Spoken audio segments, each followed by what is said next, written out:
There's very few people in my life, and it's less than this hand, that intimidate me. And Weldon Oldfield, my father, of course, but Weldon always intimidated me a bit, you know. And so he's like, "Come into my office. I want to talk to you." I'm like, "Oh man, what's going on?"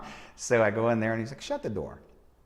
I shut the door. "Sit down." I sit down. He's like, "I want you to go out there tonight at San. I want you to stick the right rear door. I want you to stick it down.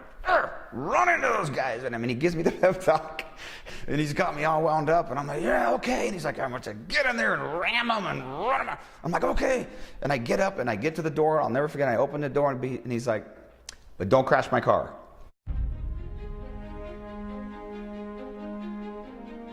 There's no more exciting racing or no more elbows up racing all over the country. A lot of people's eyes get opened up when they come to the West Coast and realize how tough it really is out here and aggressive. Race on all these small places, you know, you got to cowboy up and you got to go for it all the time, you know. It's a dangerous sport, and at any given time, your number can be called, and you have to understand that when you strap into them, you know. But that's also the thrill of it, is putting it all on the line.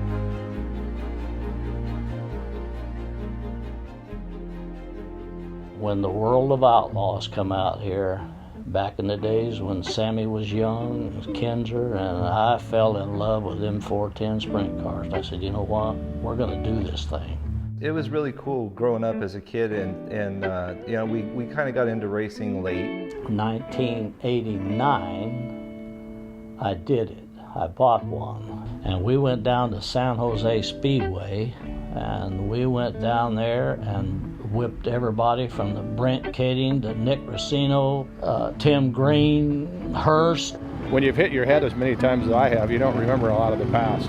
That started my racing, and I thought that was easy. And then I think after that I don't think we won another race for a whole year. Once we got into it and stuff and had our own cars and all that stuff, that's what we tried to do. I mean, you know, Terry came out, and you know, I was about 16 when he came out. Jimmy Sills was a good friend of ours, and so I just called Jimmy one day, you know, he was living out here in California, of course, and I just said, "Hey, do you know of anything out in California that I might be able to drive?" And he's like, "That's funny you called, because I just heard of a new team starting up down in San Jose."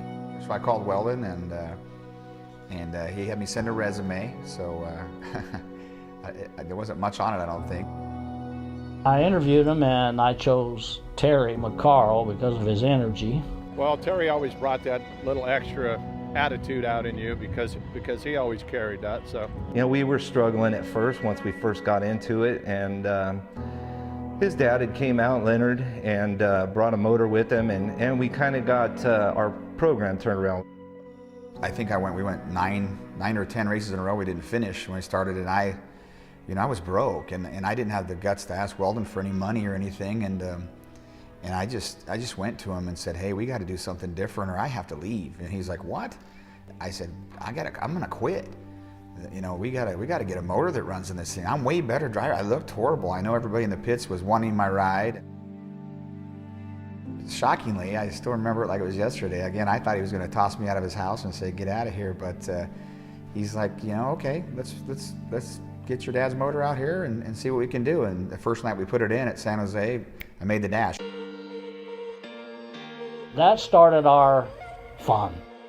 So, you know, I just fell in love with Terry and his wit and his desire to win, and a lot of times we had a lot of fun out there at the track. Now, things were really clicking for us then, and by the end of the year we won the GP Classic, and 91, you know, we won a lot of races, won the Johnny Key. Yeah, I mean, it was extremely tough back in those days. You know, I tell people all the time that, you know, there was car owners and then there was drivers, and that's how you got a ride. The boys always brought a greatly competitive car to the track, and me and Ronnie were really close friends when he raced with him, and we had a great time with Ronnie and them racing. Here comes Ronnie Day going to work on Bradford. Terry McCarl had been in the car before me, and you know, Terry's family has been around racing forever, so they had a great platform when I got there. Great cars, good motor program. To make a big start on the outside, here comes Ronnie Day. Side by side in turn one. When the Country Builders came in, they brought Terry McCarl out, which they still have that relationship today with Terry. And you know, they were helping Ronnie out, and you know, they've just been one of the staples in the organization for years and years.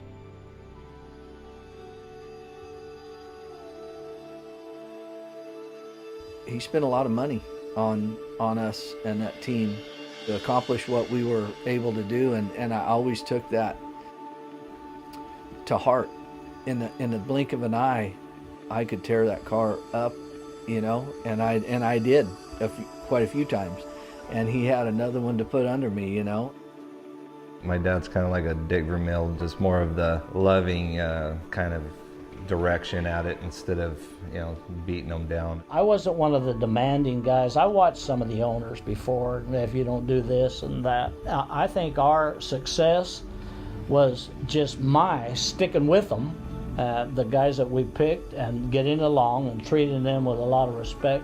We put enough pressure as drivers on ourselves where you want to win for a guy like that. You want to win for a good car owner. He doesn't have to tell you, beat you up and say, hey, you got to go out there and you got to win for me. You know, it's just, they want your best and they expect your best, and if the win comes, they're more than happy to celebrate that. But you get guys like that, and you want to go out there and you want to win every night for them.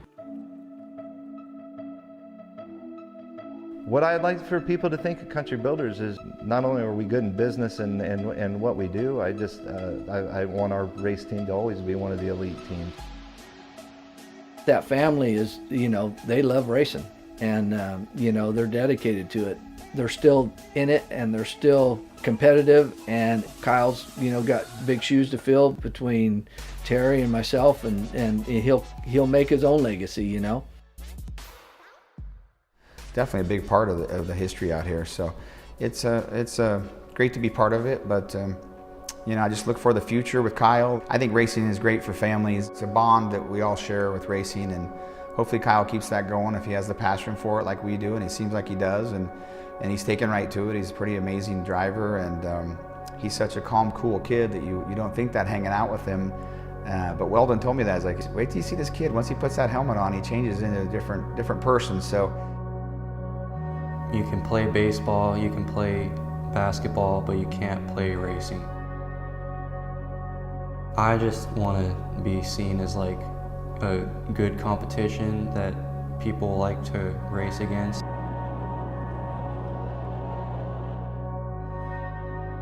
I want to see him at 17 go to the top of California, and his abilities to race a car and think and clean and open wheel racing is next to nothing.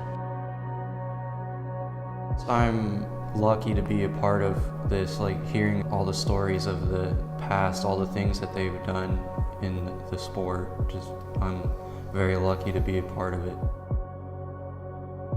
Sprint car racing in general, but in California especially, the Country Builders car is definitely a big part of the history out here.